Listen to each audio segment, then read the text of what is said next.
বিসমিল্লাহির রহমানুর রহিম। আসসালামু আলাইকুম। কেমন আছেন আপনারা সবাই? আমি রান্না করব গরুর মাংস।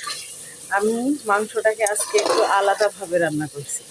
দেখেন আপনারা, এখানে মাংসটাকে আগে আমি লবণ, হলুদ, তেল দিয়ে মাংসর পানিটাকে একেবারে শুকিয়ে নিয়েছি।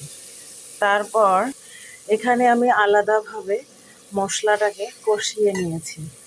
এই কষানো মশলাটা আমি এখন মাংসটার মধ্যে দিয়ে দিব। আমি মশলাটা এখন মাংসের মধ্যে দিয়ে দিলাম। এইভাবে রান্না করলে একটা ভালো ফ্লেভার আসে আমার কাছে। মনে হয় কুরবানির মাংস আমরা যেভাবে রান্না করি সেই রকম লাগে। তাই আমি মাংস রান্না করলে এক একদিন এক এক রকমভাবেই করি। Thank you for watching my video.